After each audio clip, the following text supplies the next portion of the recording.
Welcome to Afterthoughts. This is the podcast where we give you our thoughts after we watch something, a movie, usually a movie. Sometimes I cheat it. But we have an old favorite of mine that we're looking back on. Before I get going, I am joined by my hetero life mate here, John Garcia. Hey, Ryan. I'm happy to be here. I know that Dixon couldn't join us, but I do have what I think would probably be his take, and I'm ready to unload it whenever we're going around asking for what we thought of this movie. Okay, for final takes. Yeah. Oh, yes, of course. Okay. Yeah. All right. I'm interested to hear. It would be interesting to hear. Yeah. Does this fall in I had talked about like, hey, we should watch a series of like, religious criticism movies. Yeah. Right. And we have like the classics that you guys have watched that I'm supposed to have watched. And then this movie. Yes. This is Ryan's Silence. And put them together. That's what this is. His last temptation. So, yes. Yeah. For me. The movie we're going to talk about is 1999's Shrek. Is this why I had to come down here this morning, man? Is this why I had to miss my cartoons? You call me, you tell me it's important. We're going home. Take it, man. Quit leering at me. People are going to think I just broke up with you. Two fallen angels have just discovered a loophole that can get them back into heaven. Outstanding work! All they have to do is get to Red Bank, New Jersey. There's only one problem. I'm to charge you with a holy crusade. One person has been chosen to stop them, but she won't have to do it alone. I'm Jay. This is my hetero life mate, Silent Bob. Prepare to taste God's wrath. Anyone who isn't dead or from another plane of existence would do well to cover their ears right about now. Dude, I swear to God.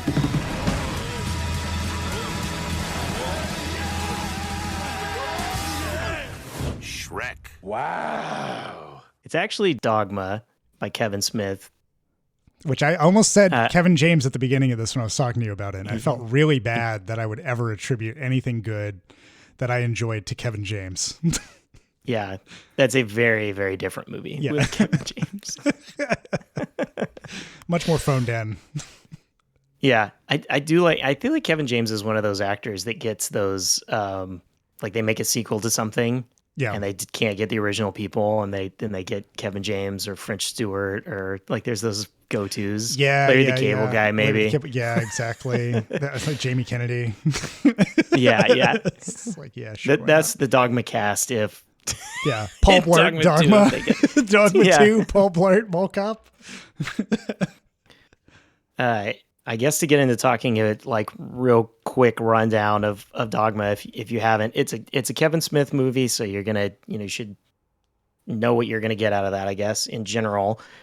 This is when Kevin Smith was getting a budget and trying to do stuff versus his more recent like could have just said trying, doing whatever the fuck he wants on a budget of $9. After Clerks he got money and got studio work, and I think did he get anything after this studio wise? Did he get like after that? Is it just Jay and Silent Bob 2? Return? Yeah, Jay and Silent Bob Strike Back or whatever, right? That they actually got money for that. Yeah, and then I think that was it. Yeah. We have a Catholic church is trying to spruce up their image. How very topical. And yes, they have a church in New Jersey, in particular Red Bank, which is where Kevin Smith is from. And the church there, if you walk through the door, you get automatically absolved of your sins. I guess you don't have to go through all the other like Catholic troubles to get your sins absolved. Two angels who have been kicked out of heaven a long time ago, banned forever, I guess. Someone, we find out at the beginning of the movie, someone just sends them a clipping. We find out later how that all came to be, but they realize if they were to go to this church and walk through, then they could get to go back to heaven because all their stuff would be forgiven. Mm-hmm. And meanwhile, on God's side, they're trying to prevent that because it would undo God's decree and I guess just destroy the universe. Yeah, due to a paradox that would unravel anything that God had decreed. A loophole in God's plan would absolutely destroy God. Just an infallible creature. Yeah. Yeah, he immediately is fouled. And then we follow Bethany, our main character. She's the last Scion, isn't that her thing? That's her thing. Yeah, played by the, Linda yeah. Fiorentino, who was in Men in Black, and I don't remember what else she was in. I just remember. Yeah, Men in I Black. can't think of anything else. Yeah, Yeah, that's my bad. Maybe. I don't know. Yeah, we follow her through as she gets like connected to more and more people to help her out, which is really just an excuse to have like a travel to Red Bank and pick up funny people along the way, I guess. Yeah. Let's see, my impressions. This is probably one of my like 3 most watched movies. The movies that I know I've watched like more than 10 times, Yeah. probably. In this, like, it's like, I don't know what this says about me. It's this, 7. Okay. It's also that's an one that I interesting. watched, like, Are these like red flags? yeah, I don't know if that's concerning. But those are 2 that are like definitely up there that I watched way too much of. Yeah. And I think this was 1999. I went to college in 2001. And so this is, just like formative years. Mm-hmm. And I got into Kevin Smith, probably talked about this when we talked about Clerks, if you want to go back in the back catalog. But at the rental store, my dad thought Clerks was the movie High Fidelity with John Cusack, and it was not. He and I had 2 very different opinions of it. I was like, this is amazing. And he was like, they cussed way too much. And then when I got to college, I think, I gotten a copy of Clerks. Like I started buying DVDs and stuff then. So I gotten a copy of Clerks and was like rewatching it and telling other people in college about it. And I had met a friend who had seen it, and he already had watched the other Kevin Smith movies. He's like, oh, you got to watch Mallrats. You got to watch Chasing Amy. He's a Chasing Amy apologist. And so, yeah, I watched the rest of them, and Dogma resonated with me more than the others. So really, it's like, looking back, I'm like, Clerks and Dogma resonated a lot. I like Red State. And then it's probably a bunch of like okays and then some really shit at the bottom. Yeah. So yeah, it's been a long time since I have watched this. Easily 20 years probably since the last time that I watched it. I didn't realize I will say that was it is how long. Yeah. Wow. Yeah, I think it was like I watched it a shit ton in college, and then I graduated college, and I just didn't really ever have a reason to watch it again, I guess. And it's like seared into my brain anyway. I can just like pull it up in my memory if I need to. Yeah. There are things from here I repeat pretty regularly. Like there are quotes from this or moments I think of pretty regularly. So it's interesting to go back to it. It is pretty much like what I remember. I don't think it's any better or worse than I remembered. Like it is going back to it. I'm like, yeah, it's the same like now as it was then. I don't think anything is like changed one way or another. I still recommend it. I feel like I soured on Kevin Smith as of late, the last time we talked about him. Yeah. But there is a period where I'm like, before, they can draw a line and be like, go back and watch this stuff. And I think it all holds up or is what it is. Like Mallrats is not like it's an amazing movie that really has anything great to say, but it's funny. Yeah. In its own way. And I probably yell, it's a schooner, schooner is a sailboat or whatever. Like, so yeah, I think that, I still feel like it held up. It's not like it's truly the funniest thing. The dialogue, like, really is Kevin Smith's thing that works really well. I'll say probably the thing that bugged me the most back then and still bugs me is that Linda Fiorentino's probably the worst in this. She is very flat the entire time that this movie goes on. She just seems exasperated to be in the film. Like the whole time that she's in the movie, anywhere that she has to give it, when there's like a whole scene where she's talking to Ben Affleck and she's laughing about how ludicrous the premise of her journey is. And I felt her, for once, that felt like true acting. Like she was angry to be in a Kevin Smith film. Right. Yeah, I think that scene, and when she first meets Alan Rickman's Metatron character and is like not believing what he's like, they're at the Mexican restaurant and she's just like not buying it. Those two are the most like true scenes, and the rest of it is her getting like dragged along through it. She's just there. I don't know if Kevin Smith has ever talked about it, but I'm convinced he wanted Janine Garofalo and they wouldn't let him. That's what, yeah, I also thought that at one point. Is Janine in this for a second? I yes. thought that I saw she her. Also and works at the abortion clinic. Yeah. And I was like, oh man, is that Janine Garofalo? And for a second, I thought she was the lead. And I was like, oh no, that's not. Okay, got it. We're on Fiorentino instead. Fiorentino did like 4 more kind of crappy movies after this, and then that was it. Yeah. Like she had her moment in Men in Black in this, and then it was gone. Yeah. Wow. That's, it kind of, she was also in After Hours, which I'm sure Dixon would mention if he was here, but he's not. Yeah. So, whatever, Dixon, if you're listening, that's tough Let shit. us know. Yeah.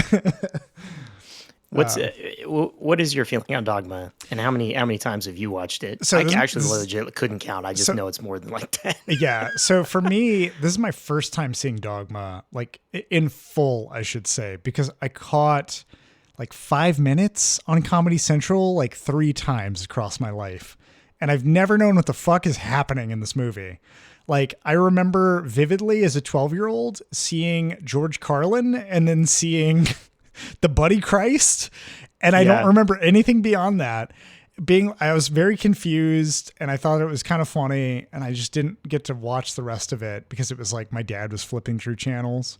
And I was like, all right, whatever. And then like in college, I think I like went somewhere else and was flipping through channels again, somebody else. And it was like, flip to the end, and I saw Ben Affleck and like armor with wings, and that was it. And then it immediately was gone. And I was like, the fuck is this movie? And the third time was some other bullshit where like it was an in-between sequence in the train or whatever. And I was like, okay. So whenever Dixon went on his recent trip, and that's not a euphemism, everybody. He's not like at a farm upstate, or that's not how this works. When he went on his trip and he was like, hey, like just don't fuck up the podcast. I was like, hey Ryan, let's fuck up the podcast. And immediately we talked about a few different things, and I was I think right at that time I subscribed to Cinema Sticks. I don't know if you do on YouTube, but they do like a few different like video essays that are like 10 to 12 minutes about whatever fucking movie. And they did one about when I think that the title is like When the Devil Has the Rights to Your Movie. And it was all about how Harvey Weinstein had the rights to this. And I didn't really watch the full thing. I watched like probably 5 minutes in, and then I didn't want to spoil or like hear any kind of, praise heaped upon how great it was or any of that. I was like, yeah, fuck it. I'm just going to hit the end of this video. I'll follow it later. And I texted you and said, maybe we just do Dogma. And you said, yeah. And so this is my first time watching it. Like through. Okay. Yeah. Through in full. And I watched it with Sasha, and Sasha fell asleep halfway through. Typical Sasha move. But I really enjoyed it. I found it really fascinating from a Kevin Smith standpoint, because it does feel like there is an element of the dialogue. I don't want to attribute everything to Tarantino, but the dialogue does feel like this Tarantino. It is much more casual meditation between Ben Affleck and Matt Damon as they're like talking about what God can and can't do, and the morality of them being angels, but like fallen angels. And so it felt like this exploration of a different side of religion from characters that you wouldn't normally get in a story. Like, we've talked a little bit at length here and there about like First Reformed or Silence, or like these other meditative films where it's mostly humans doing reflection on what God can and can't do. And so I found the aspect where Ben Affleck and Matt Damon are debating what's moral and what's righteous and what they can and can't do, and their old duties versus New Testament duties, like Old Testament versus New Testament, how that works, what God really is into. I thought that was fascinating. And from Kevin Smith, who I've only seen Clerks 2, Tusk, and Yoga Hosers. Wow. It's a fucking wild thing I guess Zack and Miri Make a Porno I saw as well. But like, this just feels more out of left field for me if I was somebody digging into Kevin Smith's filmography, to be like, oh, and he did, a religiously reflective film. Sure. Why not? Like, fuck it. I can't speak too much to, what the score was, because I don't remember much of that. I mostly remember Kevin Smith dialogue. I remember characters being put in a place to have a discussion about a thing and then, reflecting on the paradox of that thing. Some of the spectacle, and also, of course, Jay and Silent Bob, who are recurring characters in a lot of Kevin Smith stuff. I do enjoy seeing Jay and Silent Bob in this earlier form before they are, completely pandery to the Kevin Smith base. They're still okay, sure, they're there. But I feel like they're beginning to be wedged in more and more at this point. And so it's kind of funny to see them in this circumstance be picked up in this grand scheme, like cosmic drama. Yeah. But yeah, I overall enjoyed this film. I'd watch it again. It has some really cool moments to it that I enjoyed. And from like Kevin Smith's repertoire, like everything he's been doing, recent and before what I had seen, I think it's cool. It's a cool milestone for him. It's really rad to see it. 'Cause he's meditating on a lot of stuff that I remember. This also got a lot of flack from like the religious community. People protested it, even though they hadn't seen it. Didn't Kevin Smith protest with people who protested? Yeah, he went out and hung out because it was the what was that church that tends to like protest everything? Yeah, the Baptist church, whatever that, Westboro Baptist. Yeah, Westboro Baptist had protested it, and he went out and like met with them and talked to them about it, and he stuff, like denied that he was Kevin Smith the whole time or something. Yeah, too. Yeah. Well, no, I think he was honestly like he actually struck up friendship with one of them. Wow. They were like, he was like, "Did you watch it?" And they were like, "No, we're just protesting it." And he just wanted to get like their insight. And he actually kept up talking to them. And then that is some of how he in Red State, he pretty much patterned off of what he had like learned from continuing to talk to that group. And they came out and protested Red State as well. Red State. Yeah, sure, why not? Yeah. But yeah, I did enjoy it. I would watch it again. I didn't feel like, I thought going into it, maybe I'd always had this impression that Dogma might be like an edgelord film, not like a dorm room poster problem film, but just like another one of those movies that like maybe like atheist bros would be like, dude, Dogma, like you got to see it because it fucking disproves your beliefs or whatever. But it does have, a modicum of respect for spiritualism and religion, and it's trying to explore similar motifs as other films like, First Reforms explores, evangelical churches and their relationship to actual faith, and Last Temptation of Christ explores doubt. And like, it's not one of those things where I'm trying to put all of these in the same league. They're just in a similar genre of exploring like, what the fuck is organized religion? How does it fit into the canon of God and what religious text does, and also like future decrees from both the human world and like a divine world.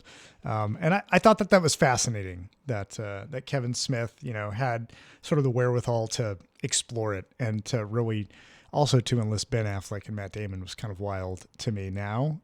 Like looking at where their careers have gone, I'm like, what the fuck is this? It's kind of crazy to see them all just kind of like together. And Jason Lee too. I was like, Jason Lee's in this? Yeah. Like, holy shit. Okay, sure. But yeah, that's my overall, impressions, first take. So yeah, I guess in the pantheon of Kevin Smith stuff, so Clerks, he did on like borrowing credit card debt. Yep. to put together, make a movie, and it caught attention at the festivals, got bought by Weinstein, who then helped produce these other things, which is what got Dogma stuck forever in limbo. Yeah. Until Kevin Smith was able to get the rights back not too long ago. It's like a year ago. Within the last 10 years. Yeah. Within the last 5 years or 10 years. Something Definitely like yeah. And then it's like something that kept coming. It was probably of the things that got locked away, the one that people asked for the most. Mm-hmm. But yeah, so he followed on Clerks with Mallrats almost like the next year. Like they turned around and, it's like you make your first album, they want that sophomore album. Yeah. And I think that's where he talks about like that's where he made money, was some of this other stuff. But then later when he produced his own things, that's where he's like, that's where you make the real money. So initially, yeah, he was just trying to like appease the studio and each progressive movie he made, they got a little bit madder at him. And so, yeah, Mallrats is a pretty good step from Clerks. So, like, they're all in a mall. You're following the people that are in the mall, a bit like you follow Clerks. This is, like, right what you know. Jay and Silent Bob are in it, again, he put himself as the Silent Bob in the first movie just out of, like, that's a fun thing directors do, right? Yeah. And so, yeah, in Mallrats, they're in there. It makes sense they would also hang out in the mall, right? Sort of like this natural progression. And then, yeah, Chasing Amy, he tried to get into, like, a more straightforward, like, plot driven, like truer plot driven story, romance story. Yeah. Those don't tend to go well for him. See Jersey Girl. I just don't think that's his thing. And it wasn't the same kind of like silly comedy that Clerks and Mallrats, are, while also being like poignant about like everyday shit. So then, yeah, following Chasing Amy, he makes Dogma, which I do think was his like more, I'm probably never going to get it to do anything again. Let me pull on all the cast that I've worked with together and bring them in, and pull all the favors that I can pull. I'm going to talk about religion, which is a huge swing. Yep. And then it's like I go out in a blaze of glory if I do. And somehow pulling in Jay and Silent Bob to like go through most of the movie is a weird thing that they just are characters that get to continue in this movie and be a key part of it versus like just the sort of like one-off gags that they had before. Yeah. And that was making the studio money. Like they were actually selling Jay and Silent Bob stuff. And then that's where Jay and Silent Bob Strike Back, which was a success in the theaters, and probably like his most success for theatrical anything was Jay and Silent Bob Strike Back. Yeah. They pulled Mark Hamill. Yeah. Yeah. No, it's like Alan Rickman is in this out of like, he had said he liked Chasing Amy at some point. Like he said he enjoyed it or whatever. So it's like, oh my God, we got to get him for something. Wild. Like call him up, ask what he wants to do. Let's just work with him. Right. Yeah. And I feel like Kevin Smith seems like a guy who pretty much lets you kind of do what you want to do and tries to have a lot of fun on his set. Yeah. And that it seems like a lot of these people just really do enjoy working with him and coming back to do other things when he wants them to come back. And so, yeah, the casting for this movie is jacked. Yeah, it's crazy to me to see Alan Rickman show up too. I was like, what the fuck? Again, I'd only seen this on cable. I never looked anything up about it. Telling you that we should watch Dogma, I still had no idea who the fuck was in it. So seeing like Alan Rickman show up, I was like, what the fuck? What is the budget for this? Who has what? And so the two angels are played by Matt Damon and Ben Affleck. Ben Affleck had already been with Kevin Smith before. He shows up in Mallrats. He's in Chasing Amy. He's in Jersey Girl later. Uh-huh. And pretty much like he comes in to cast him. I think they had other ideas initially for the other angel, Loki. Mm-hmm. I know that's not an angel name. I guess we could whatever on that. But yeah, sure. Yeah, coming off of Good Will Hunting, the studio was like, well, if you have Ben Affleck, you should just get Matt Damon, right? And put them together because it works together. And I don't know any director that'd be like, no, I had this other thing in mind, but just be like, yeah, totally. Sure. And I think that in the same way, if we're talking about Venture Brothers does its best when it has like two people talking. Yeah, right? that is correct. Like, yeah. And I think that's the same thing. Kevin Smith does really good when he has like two people talking and they just have this like back and forth about something, whether it's this more philosophical takes or just talking about like. It's so funny that you bring that up trivia. Because I was like, man, dude, Doc Hammer and Jackson Public are like the better version of Kevin Smith because they're two people who can actually talk about just do it together. Their dialogue. Like they can refine that shit. But yeah, that's exactly, I agree. It is, and that's where like, my initial comparison of it being, it feeling Tarantino-esque, which I really don't like, and I hesitate to compare directors to the directors or writers to the writers because there's a certain aspect or like, I feel like there's a common soul to certain aspects of a film that can make it good, like it make it feel casual or conversational. And, Tarantino may have been the one to break out with, something like Reservoir Dogs where they're fucking just having normal conversations in between being badass dudes who fucking kill people. And you get like two angels who are having a casual conversation and dialogue before they dole out what they think is God's justice and righteousness. So I can see like a Pulp Fiction parallel to it. that you can kind of hold up and be like, Kevin Smith is aping Tarantino style. I also know people have compared Paul Thomas Anderson and Boogie Nights to being a Tarantino style. And I really think that it's like, we need to move away from, who did this first, because people talk the way people talk, and trying to channel the way that your dialogue is not, if you're trying to do a casual dialogue thing, everybody does it differently. And like, yeah, I think that methodology is something that is present through all of the different works I've just listed, but is done slightly differently, and stylistically it has its own approach. And so like here in Dogma, it's different than what it is in Clerks, where I feel like Clerks, it's even if it's like written, there's got to be a certain improvisational, not even Apatowian way, right, but like an improvisational piece that's like infused with Kevin Smith and him knowing like, yeah, that's great. Like, do this other thing. Why not? Yeah. So yeah, I think you're definitely looking at this point compared to Clerks. Kevin Smith is now several movies under his belt. He knows a lot more what he's doing. He's more comfortable with himself and his own writing. Yeah. Taking Ben Affleck and Matt Damon, who absolutely work perfectly together, like they know it. Kevin knows it. Yep. Right. They know how to play off of it. He lets them go. They're amazing actors, right? Like they know what to do and how to make all that work. And it works. It's very like, that's absolutely the strongest parts of the movie is the two of them together. Yeah. And so I think that, what you're saying about like the Tarantino dialogue, I think it's a little bit of like, that is a reflection of the changing times in my mind, that the dialogue shift we saw, whether it's Tarantino, Kevin Smith does it in a particular way. On TV, I like Gilmore Girls also is like a thing that's like known for its dialogue back and forth, or like a little bit later than this, Joss Whedon, a lot more like that. And I think these things all like fed back on each other and became more of a sign of the times. Like they, that was what was working, and that's what the audience was, responding to, and it went back. It's like, and I think about it too with like laugh tracks, because that was another thing that like disappeared in the early 2000s. You can go back and point at like, oh, well, this is the show that didn't have a laugh track, right? Or this other show, then they also didn't have a laugh track. But at some point, it all just went away. Like everything just fed, and that became the new like normal. So it's hard to say like, oh, it's this person that did it, because that style kind of gets picked like up. An influence. It's only if you like. Yeah.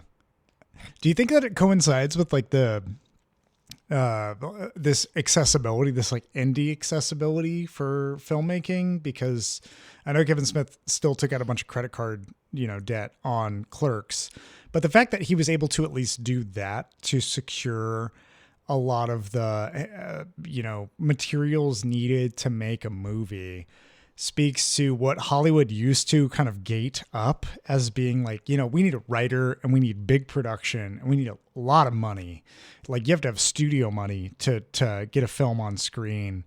And so like by the 90s, having something that is a little more informal, and like Tarantino had been shopping a script around for Reservoir Dogs and did, his own thing. But like, I feel like there's a trend where as things became more accessible and you could actually show people what you were trying to do, they would buy into more of the naturalistic dialogue than like, well, you're not vetted. You don't have a formal writing, background. You didn't have a script writer or somebody who's done other projects that can do this. Like, I feel like the leniency of how the system worked versus begins to like adopt, like, let's just fucking get more stuff.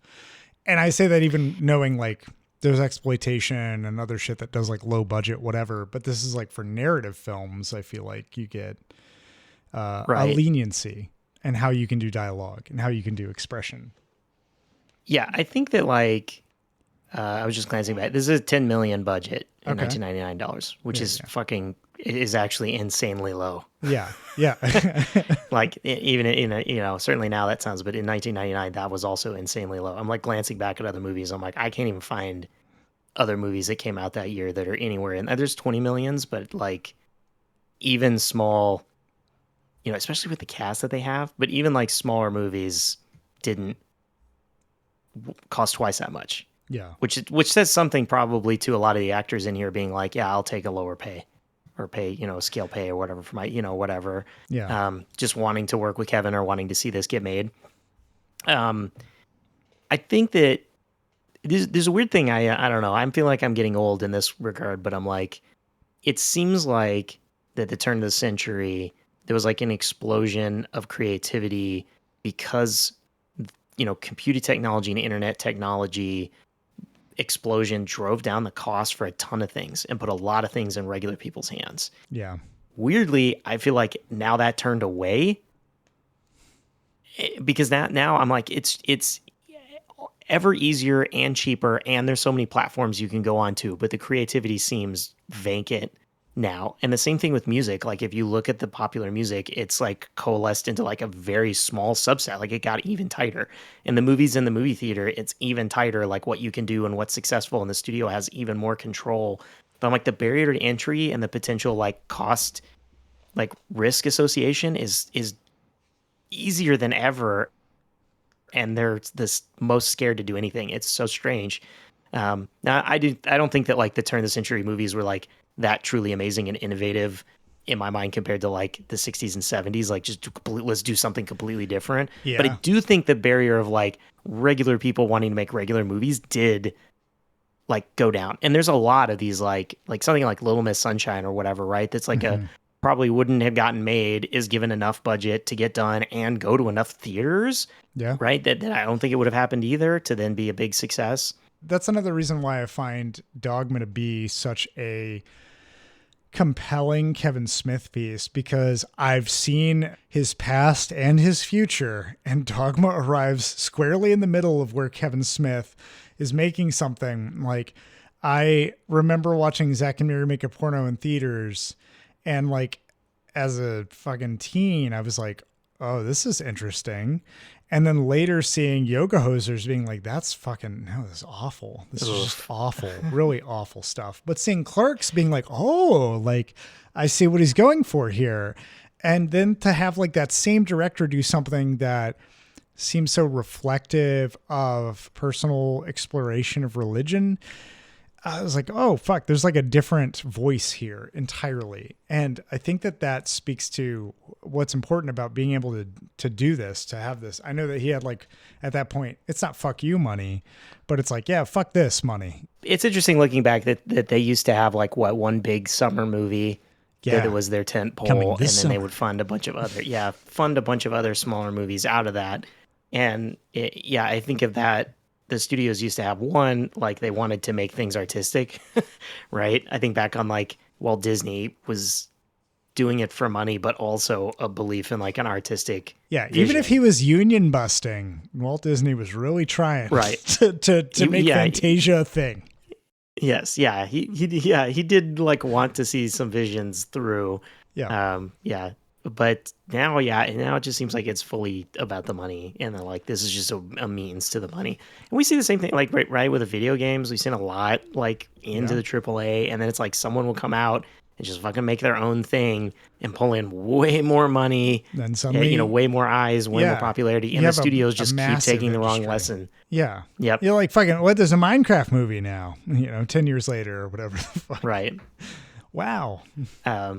All right, so anyway, we should talk about Dogma.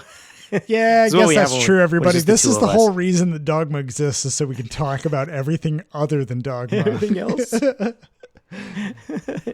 But yeah, I think it'd be good to talk about some. So I wonder about the like religious aspects of it. I don't think Kevin Smith is like ever fully said. I don't think he's atheist. And I don't even know if he's necessarily, I guess maybe sort of in that agnostic camp, but it does seem like he still believes in God, but he's definitely down on religion, like an organized religion. And he's, still kind of grappling with his faith. He was raised Catholic, and absolutely like choir boy, all of it, raised Catholic. And at some point, I guess probably as he was making Clerks and, out of high school and, at college age, but not going to college, making a movie and then kind of following on that path, I guess he started battling with his thoughts on it. And definitely this movie is him dumping his head of all the things he thought about. I see stuff where people talk about like, what is he trying to say? I don't really think he does, because there's so many like conflicting things within this movie that I don't think you can point to any like firm resolution message. about it. Yeah. Yeah, or a firm message. It's almost just more of these back and forth conversations about certain aspects of Christianity and in particular Catholicism, and just kind of bringing up like, this is weird, right? Like this doesn't quite work together, and maybe it does if I think of it this way, right? Like Kevin Smith kind of gives his opinion of like, you know, maybe this way, and then sometimes it's just like, isn't this funny? It's such bullshit. Let me do something funny with it, right? And so yeah, you just get a way to string together all these little moments and conversations about it, you know, around this one plot. And somehow it works because there still is a plot, like there's still something that's driving the movie, and like I guess in of itself is a thought exercise. Yeah.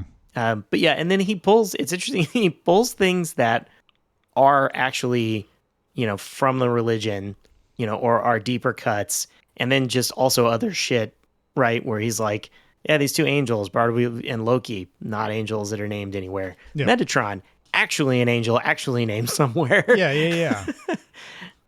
He needs to canonize certain angels to help you understand, if you're familiar, what it's going to be. And then other angels, he's like, yeah, it's fictional. I feel like there's like certain tells in it. Like, I'm not even that familiar as a Catholic with a lot of that shit, but I was like, yeah, Loki and Bartleby, no, fucking, these aren't real fucking angels. I know that for sure. Right. But they talk about the Watchers, and they talk about like, you know, these other aspects of the Bible when they talk about the plagues and these things. It's funny because certain characters like acknowledge the biblical canon in a way that's supposed to be like, very good. Now you're following along versus it feels like there's a duality for the audience where certain parts are like, now you're caught up, and the other parts are like, that's a wink and a nod for this person, which is fascinating to see. But yeah, I do have that same sense when I'm watching it of like, okay, I get it. Kevin Smith definitely, it's not a foreign concept to him, the religious aspect, and the fact that he emphasizes Catholicism says everything to me about who wrote it and what they're trying to say, right, or how they're trying to do stuff. Yeah. I think that like we could, you know, within the movie's own logic, what we think of the religion is wrong in some aspects, right? Like, so yeah, after, I guess we can kind of like try vaguely to step through it. The our fallen angels find out about this. They've been stuck in Wisconsin, I guess, which is just like some random hell on earth. Yeah, it's like an offhand joke. I'm 100% certain that that's like filmed in LAX or Burbank or something. Yeah, because they're in the airport. That's the only thing we see of Wisconsin. But they do like. I also say this is one of those interesting things to look at where you can see Kevin Smith learning to make a movie. Mm-hmm. That this is the point where he's like gotten all the lessons of like what you're supposed to do.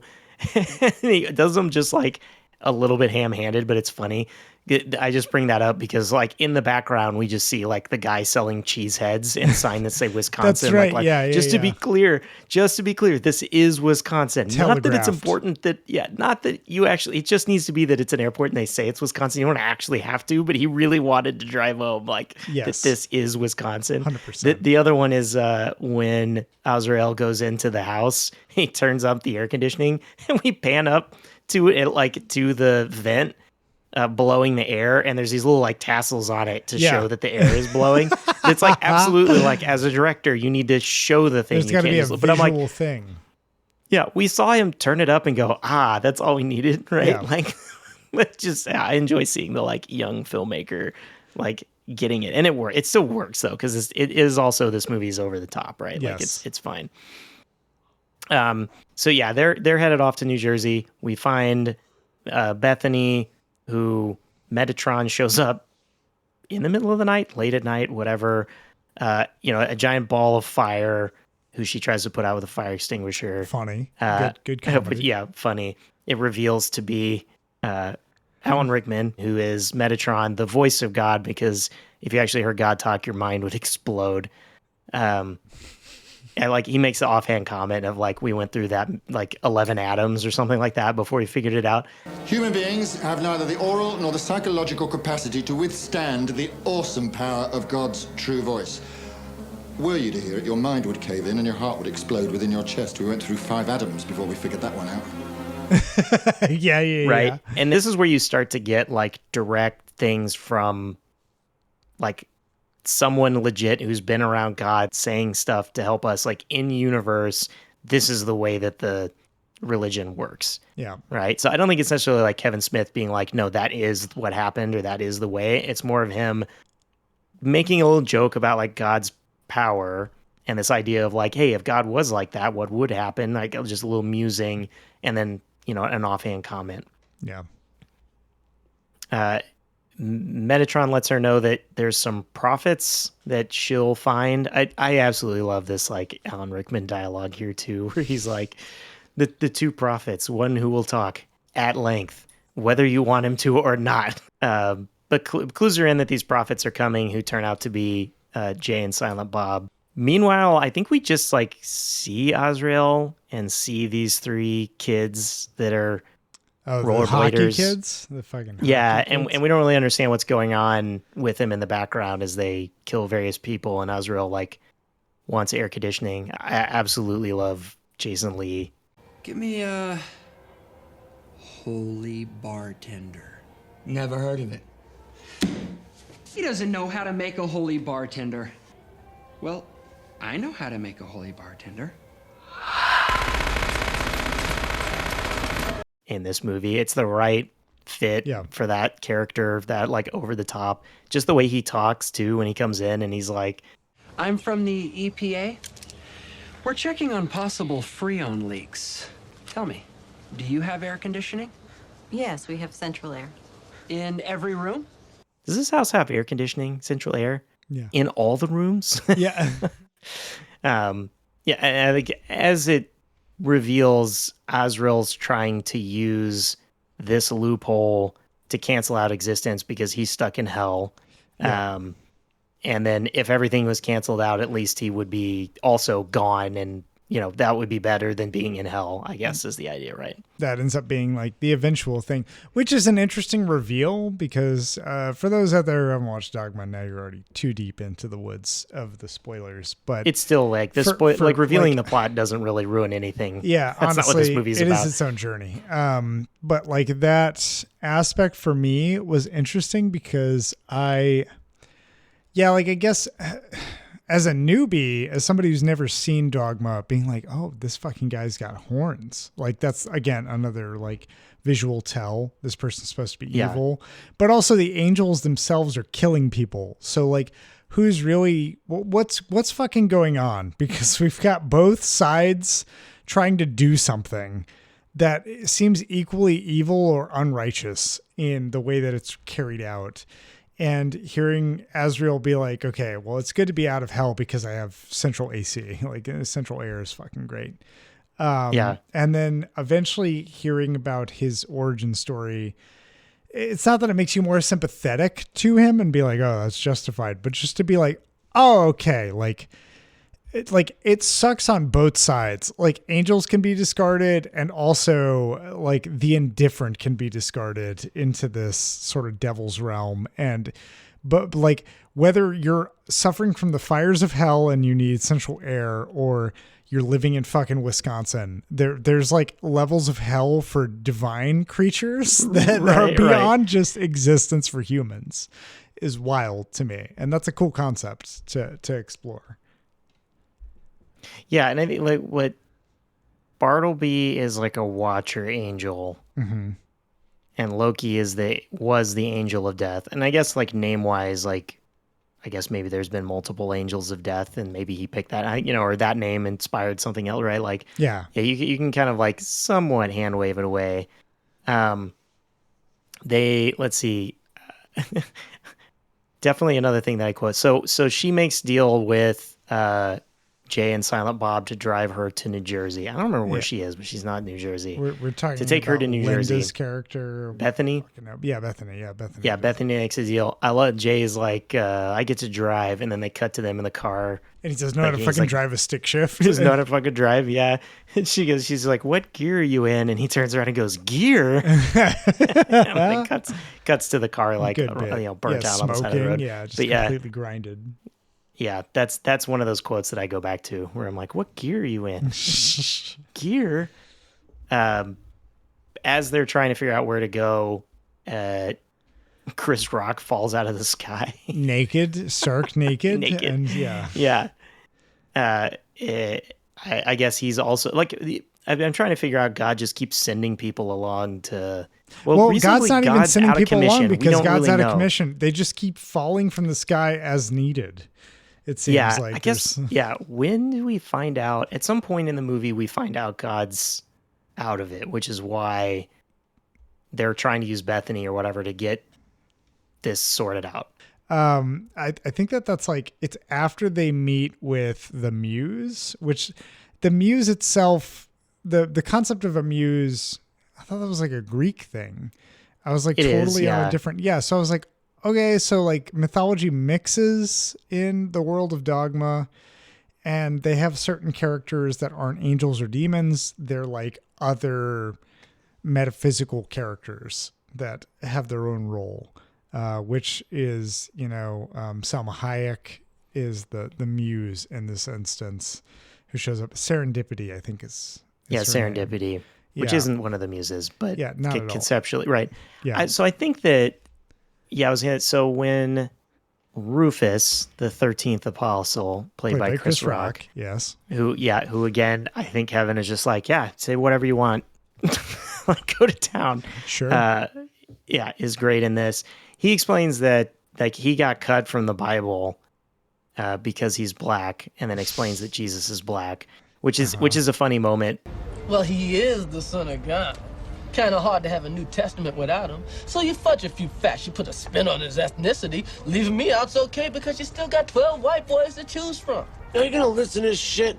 That's just what the good people at Antioch were saying, right before they stoned my ass. But then, he's like, oh, the 12 white guys get to stay on. But I'm like, how are those guys possibly white? But it is still pointing out the, like, hypocrisy of it being a bunch of white guys, or depicting Jesus as a white guy.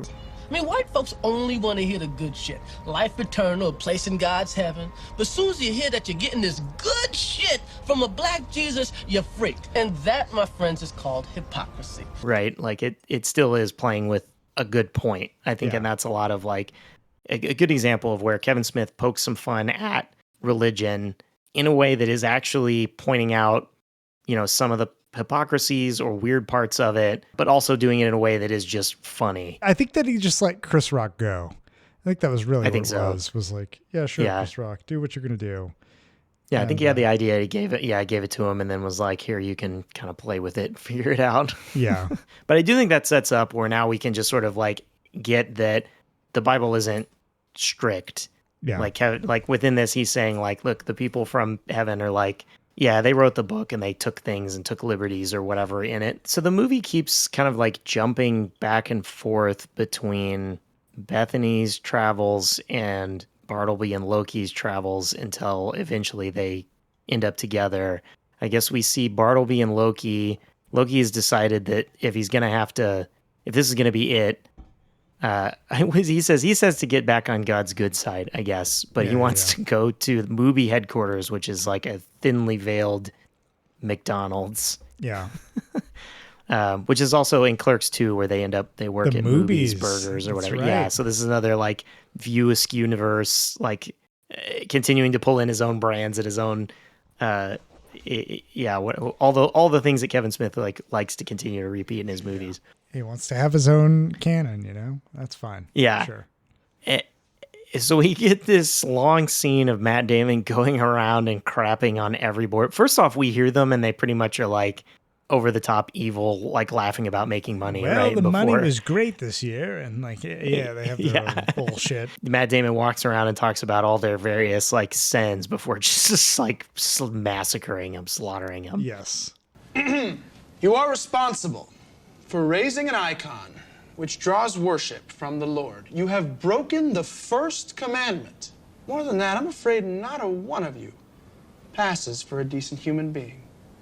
Your continued existence is a mockery of morality. Which I really enjoyed that scene. I think that is a scene, if I was to project onto what Dixon would enjoy, is a scene Dixon would absolutely gravitate towards. They intro that whole sequence where Matt Damon is carving a voodoo onion person out of the CEO. Yeah, yes. And He talks about them being idolaters and like having, obviously they praise the golden movie. And then just, going around and being like, you're evil for these different reasons. And then one person that's pure. But then showing how unhinged Loki's character is by having him be like, you didn't say bless you when he sneezed. And that being like the justification of almost killing a pure person. And I guess they do mention that like he worked back in the day and put together like Sodom and Gomorrah. Yeah, he's like a really hard-edged person. Yeah, like in his he's back when God was just like, fuck all of humanity. Like, let's start over. Yeah. I feel like that sequence was the one sequence where Kevin Smith was really making a full social commentary, not a spiritual commentary. Like it is his rally against corporatism and corporate greed. There's not much more to their character because like beyond that, like Bartleby and Loki, like Loki kills an adulterer, and that's like the first show that like they're pretty hard line. That's like the to the point where they have to walk. That's now. a funny scene. They can no too. longer they can no longer ride the bus. They have to like walk now because Loki's conviction to his beliefs has forced him into that. But then they make it to the movie headquarters and he's like, all right, we're going to fucking kill all these corporate goons. And then after that, it's like just kind of downhill. They're just too unhinged. Like I think at that point, there's not really a whole lot of dogmatic principles that come up. It is self-preservation that both of the angels adopt and inhibit. Where like one, Bartleby is like, we're going to fucking do this. You're going to fucking come with me and do it, Loki. Yeah, because originally Bartleby convinced Loki that it was kind of bullshit. Yeah, during and the that's how they got kicked out in the first place. Yeah, that's right. Yeah, so Bartleby at some point historic had doubted it and started, I guess like not feeling anymore and got Loki kicked out.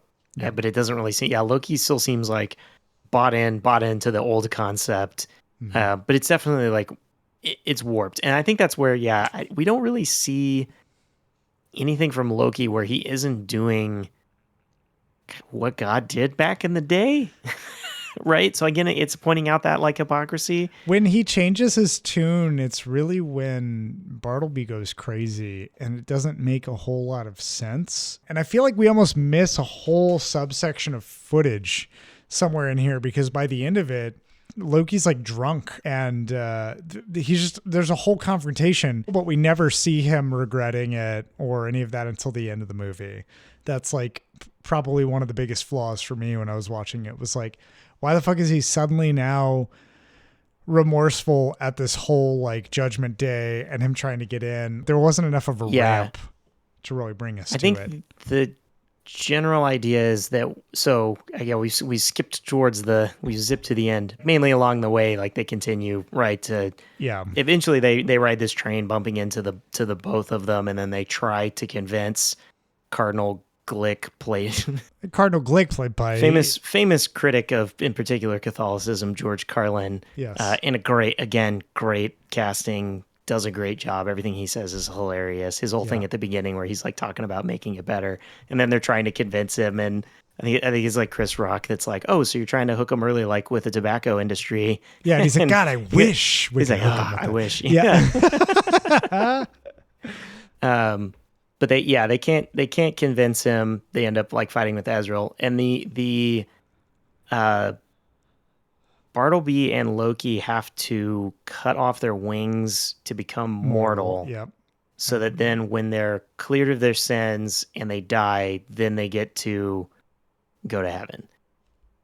A little convoluted, but that's the general concept. Sure. So I think that when they cut their wings, Loki is able to get a conscience. And then that conscience is telling him like, hey, this is kind of fucked up, and but this there's would no destroy humanity or all these things or whatever by which he gets that, other than he just has to stand on the ground, like boots on the ground kind of thing, and look up at the insanity that is Bartleby carrying people. He got so tired that he's just carrying people in the sky and dropping them to kill them. I think he realizes, and essentially Bartleby and Azrael have a whole lot more in common. In a way, Bartleby's like a fallen angel that they're pretty much just like, they want to see it all burn. Yeah, Like, they've almost fuck gone it. nihilistic, but they still want to Yeah. get back into heaven for the good feels. They just hate everything else. Right? I think it's Bartleby that says like once you've been in the presence of God, like being taken away from it is like is like unbearable. Yeah. Something like that. Pain. Yeah, the like actually knowing that God exists and then not being there, or being in heaven, like having seen it or whatever. And so I think that's where he's also in that camp of like, who cares if this blinks out existence? It's so painful for me to not be. Yeah, there. he was like, he was knowing talking that about it's how there. like humans don't have to feel that pain; they can turn away from that pain, but he can't because he's an angel, so he has to feel it, and it makes it more unbearable, which is fascinating. Yeah. Yeah. So then, I guess Loki is like, hey, this is not good. This is not right. Like he still does have the belief in God and God's justice. Yeah.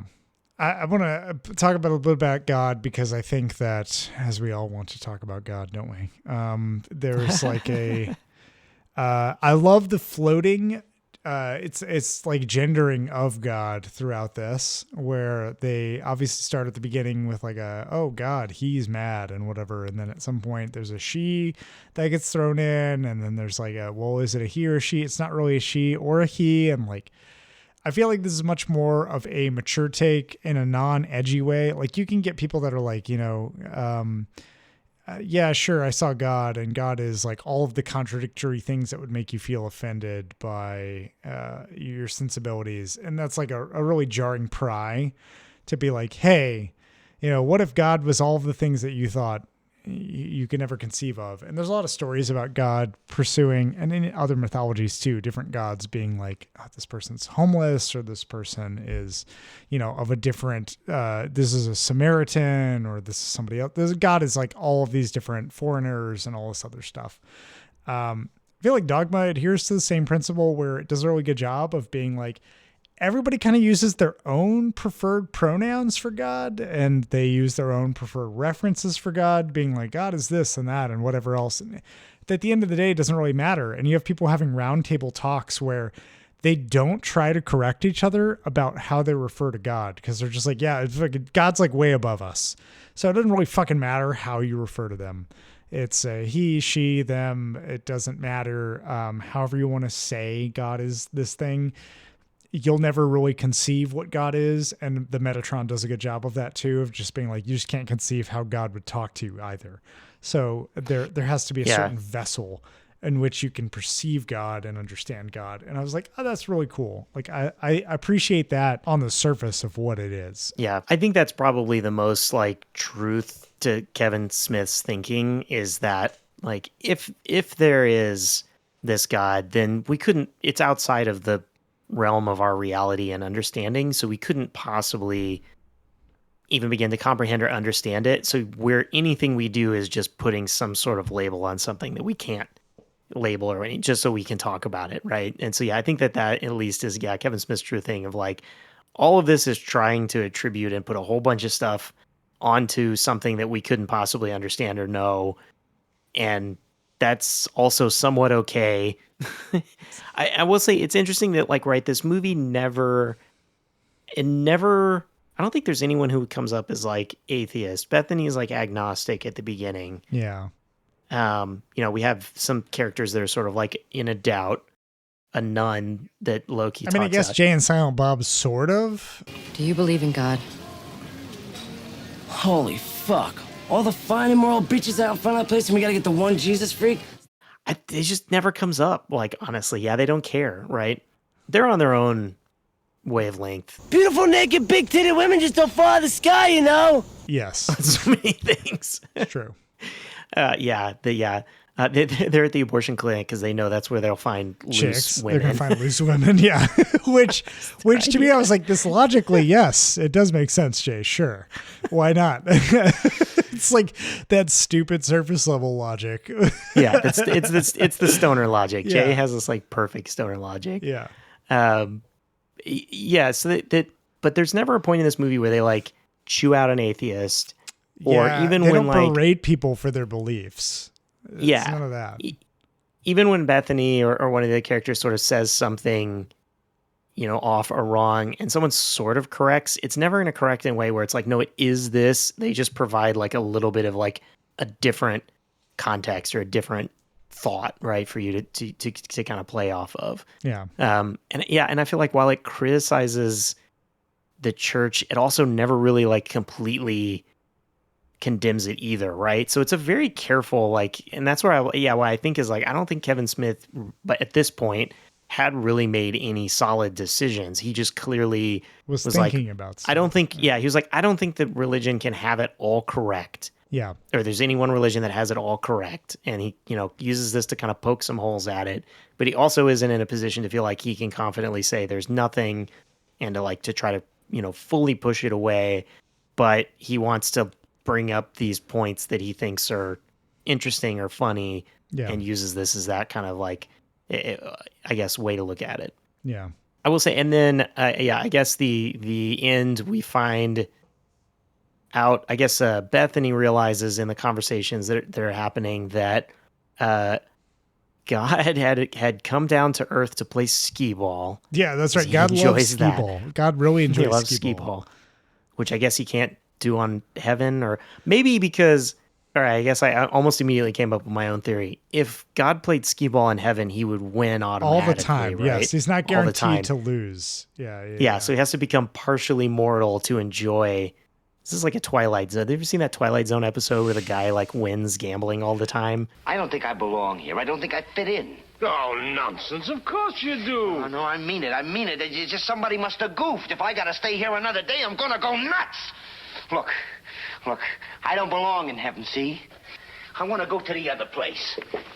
Heaven? Oh, yeah, he, I've dies. seen that. Yeah, and he gets like really he upset dies and he's like winning gamble. Yeah, and then he finds out like that's hell. This is the other place.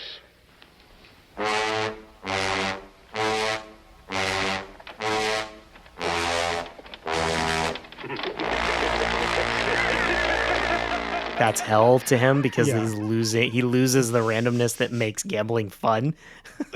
That's what God is like. God is really upset that God has the omnipotence to always know, and so has to become mortal for a stretch of time. So temporarily mortal, play skee ball. The Azrael sent the triplets to not to kill him. Like, I think Azrael had to know he had to be incapacitated.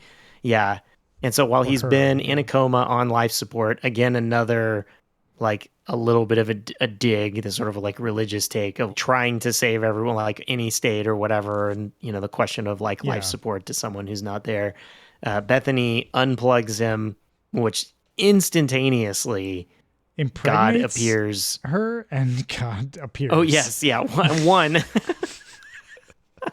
Yeah. But then God appears as Alanis Morissette plays God, appears and stops Bartleby from going in, which gives this like question of omnipotent and omnipowerful God that could in a blink stop this and then makes you wonder, like, did all these things get set in motion? Like, you can kind of open up that wound, I guess, as well. Yeah. So a lot of questions you could add to this, but just shut up and enjoy the ride. Yeah. It's just how it goes. I remember being like that. It was Chekhov's God was really what that was at the very beginning when they show an old man enjoying the sunset or whatever. And then get wrecked by some hooligans on hockey sticks. Yeah, you're like, what the fuck was any of that about? We didn't even talk about the opening sequence in which Matt Damon and Ben Affleck show up. Matt Damon's talking a nun into abandoning her religion. You don't believe in God because of Alice in Wonderland? Now, Through the Looking Glass. That poem, The Walrus and the Carpenter, that's an indictment of organized religion. The walrus, with his girth and his good nature, he obviously represents either Buddha or with his tusks, the Hindu elephant god, Lord Ganesha. That takes care of your Eastern religions. Now, the carpenter, which is an obvious reference to Jesus Christ, who was raised the carpenter's son, he represents the Western religions. Now, in the poem, what do? What do? They dupe all these oysters into following them and then proceed to shuck and devour the helpless creatures en masse. Now, I don't know what that says to you, but to me, it says that following these faiths based on mythological figures ensures the destruction of one's inner being. Which is like its own exploration where he's like, it just doesn't fucking matter what the eternal life is about, sister. Like, just fucking go fuck a dude and do whatever. Like, it's like, yeah. And that's what Bartleby immediately is like, for a person who knows 100% that there is a God, like, where you're doing that. And he's like, I got to keep him on his toes. I got to try to get God to win people back. I'm curious because you've seen this so many times. Do you remember what your reaction was like first time? Did you like when you came out of this movie? Because obviously you went back and watched it again and again, but I'm curious what kept you. I think I found it pretty funny all the way through. I think, it coincided at a time that I was also like grappling with a lot of the conflicting things in my Christian upbringing. Mm-hmm. And then just the arguments I was having with people on campus, because there's always people out there, like, of course, with a Bible, standing on a bucket, screaming and wanting to argue with people. Or all the people and Scientology trying to grab you to come in to church or talk to you about it or whatever. And I engage with way too many of them still to this day, will engage with them. just out of the interest and out of the conversation. Then in the same way that I think about it, like, this movie was an interesting grab to me on that angle to like continue to have the like, that too. Like, that's like, haha, that's funny. It's a little bit of bullshit. But I did really feel drawn to Kevin Smith's dialogue. Like, it's just funny, quippy things. And I think then going back and kind of getting more as I, each time I watched it, like catching more of some dialogue that goes by a little too fast for you to fully get it while you're laughing. And revisiting it even now, I'm still fucking finding it funny. Like, it just hits the right note for me of it being funny. I don't think it's like amazing by any stretch, but it just is funny, and it keeps that going kind of the whole time. There's moments of like lull or weakness, but generally I just find it to be pretty funny through and through. Yeah. I understand where that comes from too, because when I watched it, I did laugh a good number of times. The jokes themselves were good, but then I did find that certain scenes kind of lulled into this 1-2s, like in a way that felt way more economical. Like, just kind of like, all right, we've done these other scenes where the most creative scenes felt like the ones with the hockey goons where they had to do shit because it required momentum. It required like a certain action to be carried out. But the moment that like anything settled, you were on a train and then it was 1-2s, or you were at a fire and it was 1-2s, or you were at this thing and it was 1-2s. And it was like the vehicle through which Kevin Smith has to deliver his dialogue ended up being, less interesting than the dialogue itself, than the meditations themselves. And I think like one of the most fascinating parts was when they were talking about how they pulled their Dan Brown novel card, and you fucking had Bethany be the great niece of Jesus Christ. And then she runs off into the waters of like a nearby lake, and Alan Rickman is standing there as a Metatron on the water. And I was like, that's cool shot.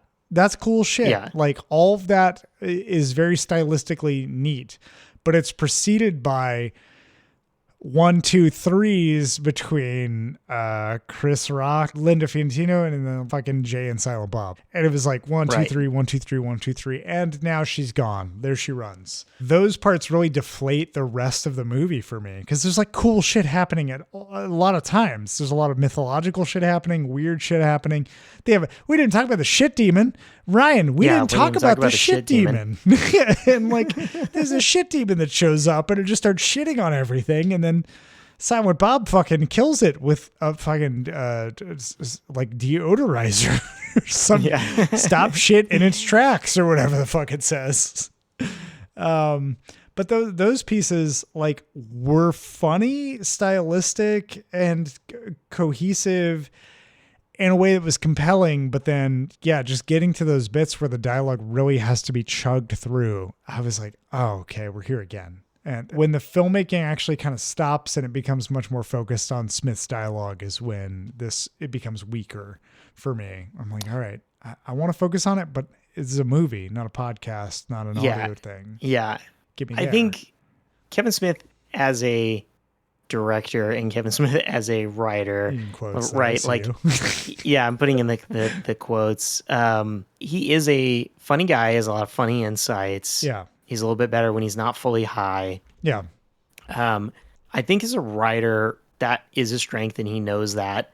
And he has these dialogue, he come up with them. I think the fact that he can even string this into a movie, into a plot, same with Clerks, right? Like, even though it's a lot of stuff there, it is a movie and a plot. It isn't just like scene to scene. Yeah.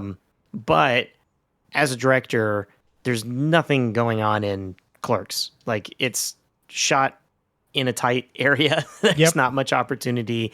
Yeah. There's every once in a while, there's some like funny setup shots, but there's nothing that's like done with much of an artistic eye. He's kind of carried by, and yeah, I think the friends surrounding him and the atmosphere and environment, the energy is where he pulls a lot of his visual style and blocking and business from. Yeah. And it all tends to be very straightforward. There's never really much cinematic. Or if there is, it's something that's kind of like supported by obviously somebody else helping out with like effect work or something. I think Red State is the one that I can point to say, actually, he got to direct some and did some more interesting cinematic attempts. But I think you can point to Cop Out, which is a movie he directed but didn't have anything to do with writing-wise. He did not get along with Bruce Willis, and it didn't work out well. And he wasn't getting to use any of his other like cast that he works with or friends that he works with. Yeah. Save like, a couple people in really small parts he was able to like finagle in here and there. But mostly it's like this is something he didn't have any creative anything over except for being a director, and it doesn't work. It just doesn't work. And and I think he found that out too, where he was like, "Oh, I'm not a director. I can't just like direct something. The studio can't hand me something and then I direct it. Yeah, that's not me. I need to have all of the parts of it." I don't know if he realized like I'm not a director, cinematic, artistic wise, but in the way that like he wants, as a writer and creator, I think he has to also be the director because he wants so much of that control over what's said, who's in it, like all that. If he had to also work with the director on it, he would lose that part. Yeah. That you just get Kevin Smith as a whole package. He's uncompromising beyond that. Yeah. Yeah. That makes sense. And reasonably so, because I think that he's absolutely the person that, like, again, with Dogma, it's like, it's surprising what he was able to do. And Jay and Silent Bob Strikes Back too. Like, I don't know how he got away with much of the shit that was in there or any of the shit. I'm sure things kind of got changed by the studio, but I don't know if at some point they're just like, we got to finish it and just leave it alone. Yeah, just fuck it. Let's get it out there. Why not? We'll see what money it makes. The stoner crowd will love it. Sure. Or I guess in some way, maybe he just had like Ben Affleck and Matt Damon and George Carlin and back there being like, no, this is good. We want this. Yeah. I guess the only way to know is to ask the man himself, but to ask the man himself is to invite like a 5-hour conversation. Yeah, in which he tells you every story get a contact high leading up to that. Yeah, and you get a contact high. That's exactly true. Yes. The showing of Clerks 3 was whatever the runtime is of Clerks 3, probably plus 90 minutes 3 hours. Plus 3 hours of Kevin Smith and Jason Mewes, mostly Kevin Smith, like going on and on and on with other random stories and whatever just fucking floated in there. Is it ironic that Kevin Smith has put Jason Mewes in all of his movies? Has that ever been put together that he's his muse? His muse. There we go. It's interesting. So then Kevin Smith loves to pull back either his close friends or people that he's worked with. It's like Walt Flanagan, Brian Johnson show up in here as like random protesters. They're in like other stuff here and there, or get referenced in. Like in Mallrats, there's a reference to like Walt Flanagan's dog. And then in this, I think, Bethany Rufus is like, when you were a kid, you let a guy pee in your hair. That kid's name was Brian Johnson. Like even references in the name.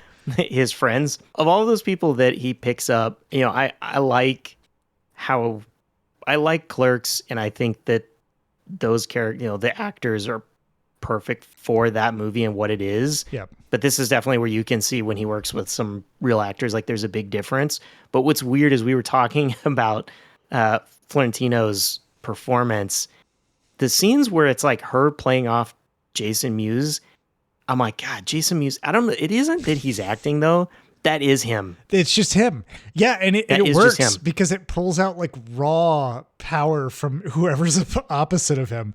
They're either disgusted or they're amused or some shit in just between. Can't figure out what's going on. It's just the way he's saying it is just like, yeah, that's exactly what that dude would say. I 100%. This is gonna sound really bad. I can't believe I'm even thinking about this, but I think I should go with you. What, like steady? You want to be my girlfriend? All right, but Silent Bob has to live with us, and you pay the rent. No. Totally that and guy. It's like all his like nonsense words and so even here's what's crazy. The fact that he cast them both as like stoners in Clerks, and neither one of them were. And Jason Mewes eventually had plenty of drug issues and went into rehab, but he wasn't through the first couple of movies and the same Kevin Smith. It was a long time before he got like crazy stupid into weed, even though you would think based on their performances and characters that would be the case or know about it. Yeah.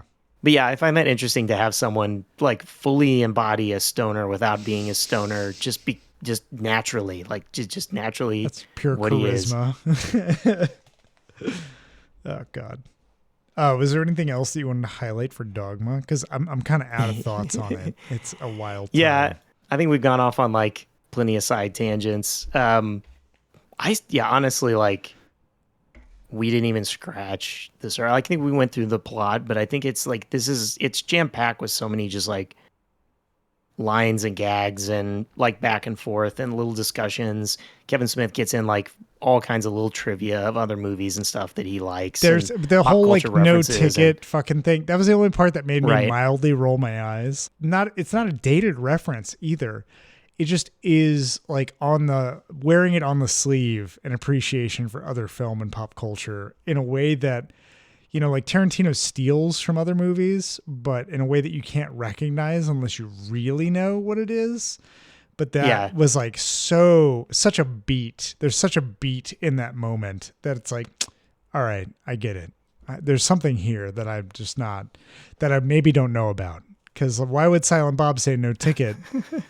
Like in that moment, it's so decisive for Silent Bob to speak. Yeah.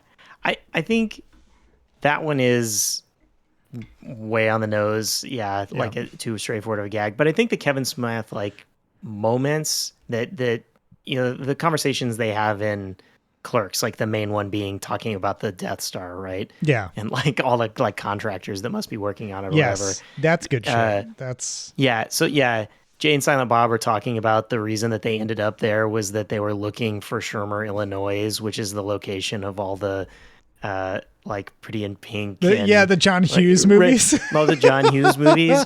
And then a little conversation about the John Hughes movies. That's a good bit, and that's like fully 1,000% like Kevin Smith's spot, like perfect spot. That's funny, right? Like offhand comments, or like Bartleby and Loki are talking on the bus, like before he shoots the guy or whatever, and he's like, I totally know the commandments, and he's like, this is the guy that made a bet on whether E.T. or Crush Groove was going to be the bigger movie. Yeah, and he's like, well, that's going to pay off. Time will tell.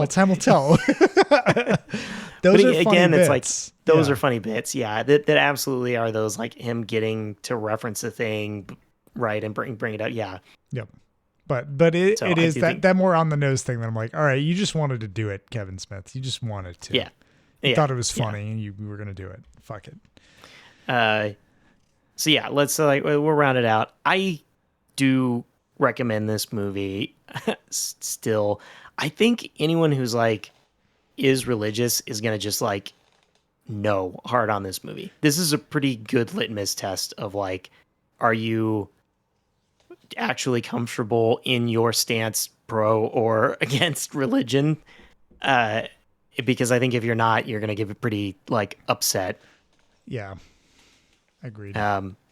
So yeah, I guess if you're listening and you're like, I really like My Christianity, then probably a no. But I think anyone else, like, yeah, give it a shot. I think it's funny. If you're looking for the like, what should I watch of Kevin Smith? Clerks we watched recently holds up. I think fully holds up. I think is honestly Kevin Smith's truly like good movie. Yeah. From like, what it is, the budget that it's working on, the like closeness to its characters, I think it's a good movie. I think Dogma is pretty solid. Mallrats is like funny, but I lean towards that one being just more of like, it's just more of like a fun little comedy, not necessarily anything like amazing. Jane Silence, Bob Strike Back. If you've watched the other things and you're still okay with Kevin Smith stuff, you'll really like Jay and Silent Bob Strike Back. Yeah. Agreed. And then, yeah, I think that the Clerks 2 and Clerks 3 are fine follow-ons. And then Red State, I need to go back and revisit. Because I watched that a couple times and I think it was good. And people don't seem to think it was. And maybe I was wrong. Maybe I wasn't. Maybe I'd only seen it paying like attention, right? Yeah, it was like Jersey Girl and Zack and Miri Make a Porno. And like I was like had my like, well, those didn't work out for reasons. And then Red State I let go, but then after that it's gone. Yeah, I like Tusk. I think we we watched Tusk together. Okay, and I came out of Tusk I was the only confused. person that enjoyed that. I came out of Tusk very confused and dissatisfied with what, because I had no context going into it. I had no fucking idea what this was, and I was like, I also need to revisit Tusk, I guess. But yes, Yoko Hosers, it was bad, and I think that from there on, it's bad. I didn't realize like more shit has come out because I quit watching whatever he's doing. Yeah, so I think that there's like that few older things, especially in that Jay and Silent Bob kind of not exactly quadrology trilogy, like whatever that are solid. Yeah. What's your stance? Do you want to give John's stance or I'll give my stance first, and then I will channel Dixon from beyond the astral plane. Yeah, so I would recommend Dogma. I really enjoyed it. I think that it is it's a lighter version of like any kind of Christian faith deliberation, obviously, because it's got Kevin Smith's humor channeled into it. There's a lot of levity in between the sort of like, what the fuck are we thinking about dogmatic practices, about religion, about faith, about Catholicism. There's a lot that really doesn't commit to destroying what it is built upon, but instead, saying, I don't really know, like why or what or how. And to your point earlier, Ryan, when you were like, people don't know what Kevin Smith was saying. It's like Kevin Smith wasn't saying anything necessarily. He was just asking a bunch of questions. And that's perfectly fine in a piece like this to do that. And so I enjoyed it. In terms of Kevin Smith movies, yeah, like I recommend Clerks 1. I don't recommend Zack and Miri Make a Porno, but for some reason I still gravitate and enjoyed Zack and Miri Make a Porno. I feel like it is Kevin Smith's most Apatowian film. In a weird way, it intersects that and has funny moments that I quote a lot. Kevin Smith movies, I feel like, are mostly known for their quotability and some of their offhanded remarks and thoughts. Like the Clerks 2 is known for its fucking Lord of the Rings takedown. Clerks 1 is known for the Death Stars sort of shit. Dogma is known now for like these sort of moments of like, what the fuck was God actually intending? But also there's weird shit about E.T. versus other movies and that kind of shit. But yeah, I would recommend Dogma. You don't have to be like a film nerd to enjoy it. I think that you can watch this movie and find it funny. Buddy Christ alone is a funny premise. And then beyond that, like everything else kind of gets you where you want to go. It's a bit messy, but I would recommend it. And now I will attempt to, from beyond the astral plane of Italy, channel Michael Dixon here. Hold on one second while I put my fingers to my temple and say the magic mantra. I hate Kenneth Branagh. I hate Kenneth Branagh. Michael Bay is a fucking hack, and Zack Snyder sucks ass. Dogma, I would not recommend it. Is dog shit. Dogma is, Kevin Smith. I have to tip my hat to the independent filmmaking of Clerks. I think that he has a great energy to him, but Kevin Smith just clearly doesn't know what he's trying to do or say with Dogma. And when I watched it, there were parts that I did enjoy and did laugh at, but overall, I just don't think that he really had a strong vision in mind for it beyond wanting to be, the next Quentin Tarantino, reflecting on a Martin Scorsese piece of a greater nature. I would recommend, if you were looking for something that is a little bit more about doubt, about faith, that you watch The Last Temptation or you watch A First Reformed. You don't watch Dogma. And so it's kind of, there's so much to it that I could go into that didn't make a whole lot of sense to me. And I know that Ryan and John really enjoyed these parts of it, but I just fucking didn't at all. I didn't have a good time with it. And no amount of whiskey could bring me back from that edge of not enjoying what Kevin Smith has done here. So I'll just say, I think that you should avoid this. Just, spend your time elsewhere and then, thank me later. So. Oh God. Okay, I'm back. Oof, man. I don't know where I went, but I think that was what Dixon would have said. So yeah, with that, I'll turn it back over to you, Ryan. All right. Well, I think that then that's 3 takes, question mark? One yeah, I think so. From beyond it counts, right? Yeah, we'll take it.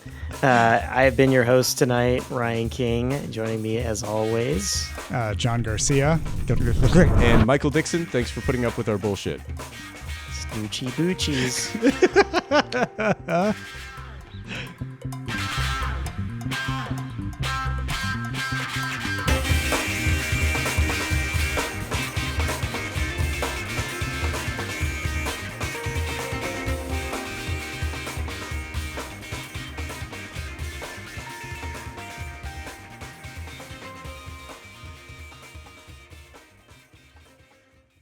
Hey movie buffs and TV toughs, this is usually where we put our social bumper promoting the various ways you can share your own afterthoughts with us.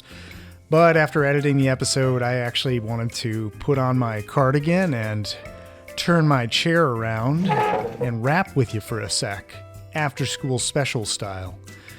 So first things first, I gotta level with you, slugger. As you may or may not have deduced, this episode is definitely not about Shrek. We can't reveal why or how Shrek is involved in this, but trust me, someday you'll understand, sport. As for my parlor trick of channeling Dixon, I feel this is the real thing that needs a disclaimer. See, I didn't actually get Dixon to record his thoughts. Maybe you've already known that. What you heard was 100% synthesized. I actually did an on-the-fly take as Dixon, took his audio clips, and applied some magic via a local large language model. This is what the marketing department refers to as AI. If you don't believe me that I did this Dixon impression and then had AI clean it up, take a listen to this. Dogma, I would not recommend. It is dog shit. Dogma is, Kevin Smith. Clerks, I have to tip my hat to the independent filmmaking of Clerks. I think that he has a great energy to him, but Dogma, I would not recommend it. Is dog shit. Dogma is, Kevin Smith. I have to tip my hat to the independent filmmaking of Clerks. I think that he has a great energy to him, but Kevin Smith just clearly doesn't know what he's trying to do or say with Dogma. Kevin Smith just clearly doesn't know what he's trying to do or say with Dogma. And when I watched it, there were parts that I did enjoy and did laugh at. But overall, I just don't think that he really had a strong vision in mind for it beyond wanting to be, the next Quentin Tarantino, reflecting on a Martin Scorsese piece of a greater nature. And when I watched it, there were parts that I did enjoy and did laugh at, but overall, I just don't think that he really had a strong vision in mind for it beyond wanting to be, the next Quentin Tarantino, reflecting on a Martin Scorsese piece of a greater nature. So there you have it. I'm fessing up. I used AI for this, but there's a bit of a nuance here. While I did this as a goof, I used local software. That means none of the AI that I used went to the internet, required the internet, is hosted on a separate server. That means the audio files that I used from Dixon were files that never left my computer.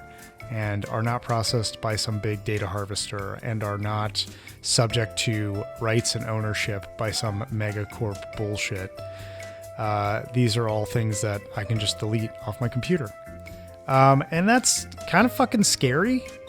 Just to think, one, I was able to do this, but two, that like a big megacorp could own your shit if you uploaded it to it. So as we trudge on into the murky depths of this hellscape that AI is paving, and we learn more about how it can fuck up the world and fuck with reality and fuck with our heads, I suggest checking out the Electronics Frontier Foundation at EFF.org.